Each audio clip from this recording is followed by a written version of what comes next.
तुम अपने पद की इज्जत नहीं करते। थोड़ा समय लगेगा लेकिन सुनना ज़रूर। आंसू आ जाए तो जान लीजिएगा आपकी भावनाएं अभी जीवित हैं। बात बहुत पुरानी है, लगभग 8-10 साल पहले की। मैंने एक मित्र का पासपोर्ट बनाने के लिए दिल्ली के पासपोर्ट ऑफिस गया था। उन दिनों इंटरनेट पर फॉर्म भरने की सुविधा नहीं थी। पासपोर्ट दफ्तर में दलालों का बोलबाला था और खुलेआम दलाल पैसे लेकर पासपोर्ट के फॉर्म बेचने से लेकर उसे भरवाने, जमा करवाने और पासपोर्ट बनाने का काम करते थे।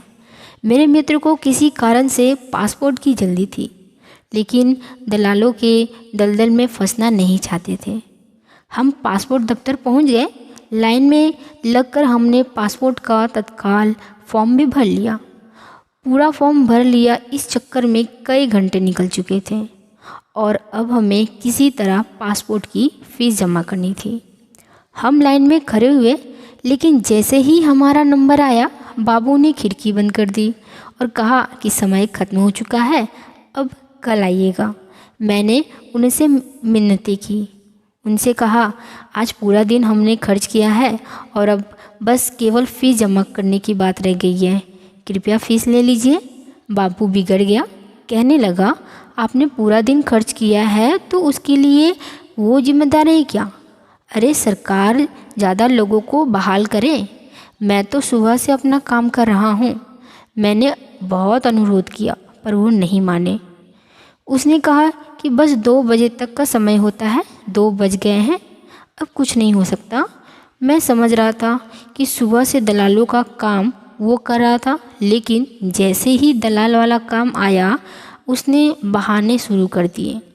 पर हम भी अड़े हुए थे कि बिना अपने पद का इस्तेमाल किए और बिना ऊपर से पैसे खिलाए इस काम को अंजाम देना है।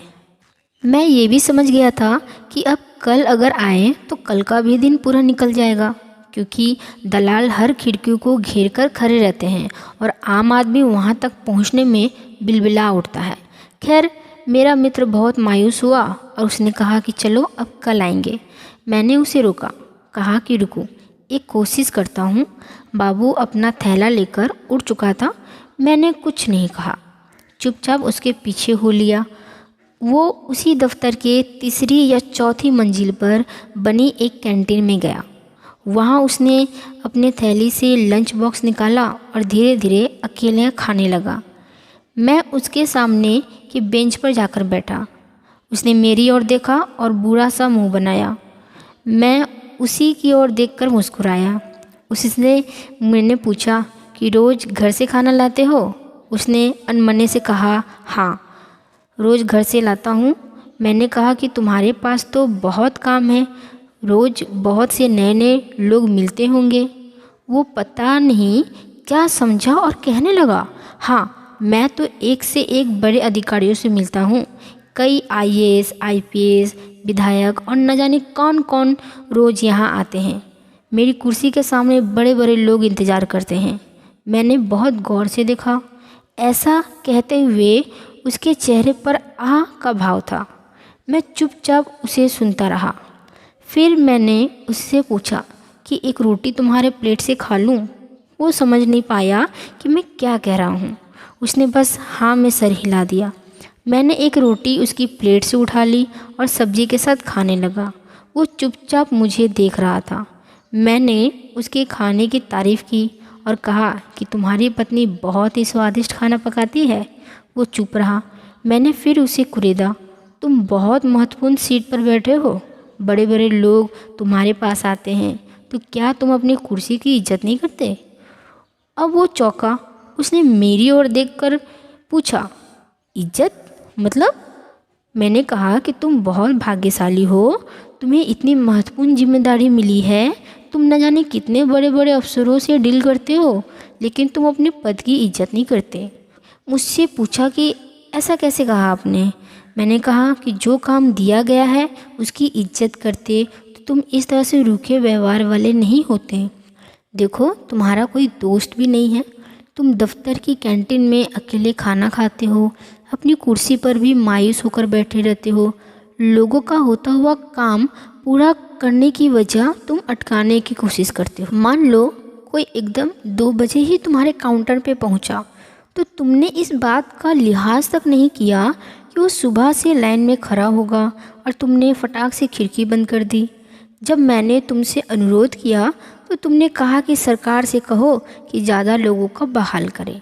मान लो मैं सरकार से कहकर और लोगों का बहाल करा लूँ तो तुम्हारी अहमियत घट नहीं जाएगी? हो सकता है तुमसे ये काम ही छीन लिया जाए। फिर तुम कैसे IAS, IPS और विधायकों से मिलोगे? भगवान ने तुम्हें मौका दिया है रिश्ते बनाने के लिए।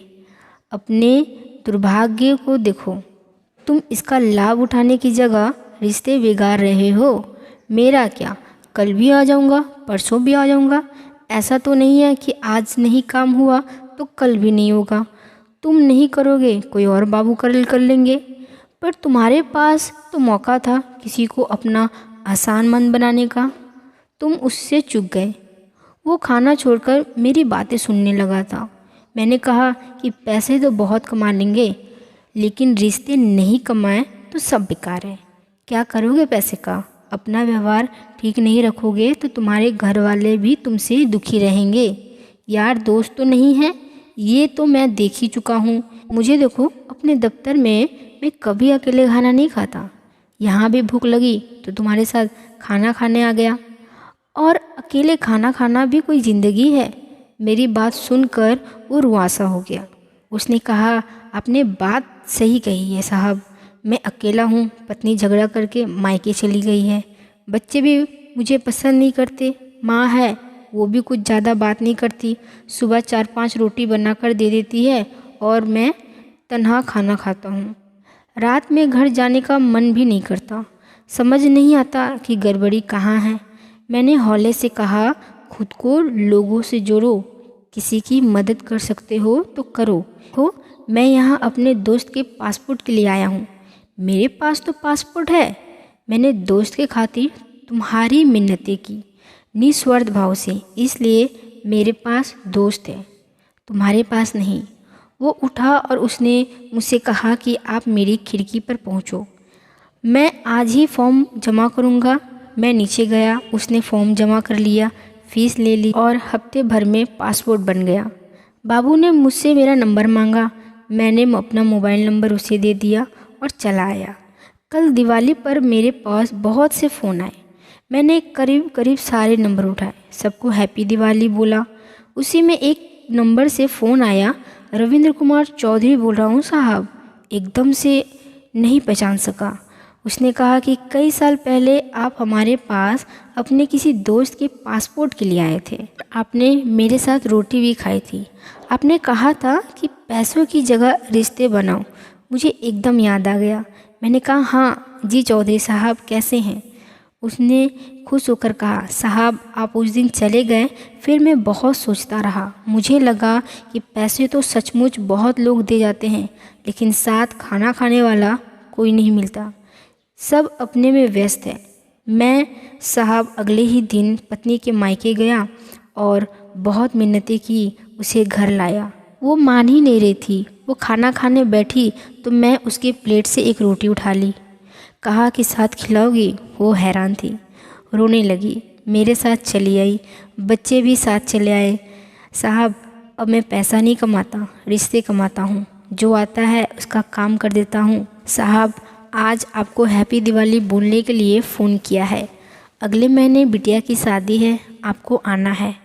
अपना पता भेज दीजिएगा, मैं और मेरी पत्नी आपके पास आएंगे।